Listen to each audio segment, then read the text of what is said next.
Paghilom, mga tula at sanaysay ni Kim Derla. Sabi dito sa librong aking binabasa, piliin mong magmahal. Nakakapagod, no? Magmahal? Paulit-ulit na lang kasing nasasaktan. Paulit-ulit ka na lang kasing umaasa. Nasa punto ka na ng buhay na sana halaman ka na lang, yung wala nang nararamdaman. Nakakapagod, no? Umiyak. Umiyak tuwing gabi. Paulit-ulit na paalalahanan ang sarili na magiging ayos rin naman ang lahat. Paulit-ulit na kukumbinsihin ang sarili na lilipas rin naman lahat ng nararamdaman mo at makakalimot ka. Nakakapagod, no? Umasa. Mas madilim kasi ang nakikita mo ngayon. Wala ka nang maaninag na isang magandang bukas. Medyo mahirap na ring maging positibo sa dami ng nangyayari. Nakakapagod talagang huminga minsan. Nakakapagod, no? Magmahal, umiyak, umasa. Kalakip kasi ang tatlong salitang ito ang sakit. Hindi maiaalis sa tatlong salitang ito ang sakit. Kahit malunod ka sa mga pangakong hindi matupad, mga salitang huwad, pakiusap, piliin mo magmahal. Kapag dumating ka na sa punto ng buhay mo na hindi mo na alam ang gagawin, pakiusap, piliin mo pa rin magmahal. Ang sabi pa dito,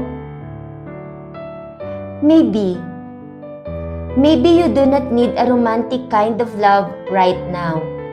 Maybe what you need is the simplest form of love coming from the people who truly cherish you. Maybe you do not need attachments at the moment. Maybe what you need is a pure solace found in solitude. Believe this, there is joy in silence. There is joy in hearing your innermost thoughts. There is joy in seeing life without noise. Maybe you do not need commitments as of now. Maybe what you need is the presence of genuine friendships. There are still people who see the goodness in you. There are still folks who trust you and do not expect anything in return. Maybe you do not need somebody who will say, I love you. Maybe who you need is the person who will simply listen to you. A person who shows sympathy while hearing your stories.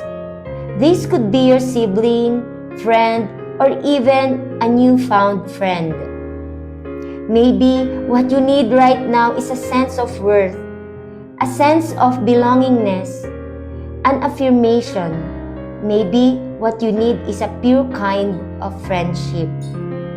Maybe what you need right now is your old self. Ang sabi pa dito, misplaced feelings. Ito yung feels after long despairing breakup, separation na hindi na ilagay sa appropriate na tao o lugar. May mga taong after ng relationship, akala nila sa sarili nila na ayos na sila. For several months, they tend to meet new people and possible partner. Agad-agad ba?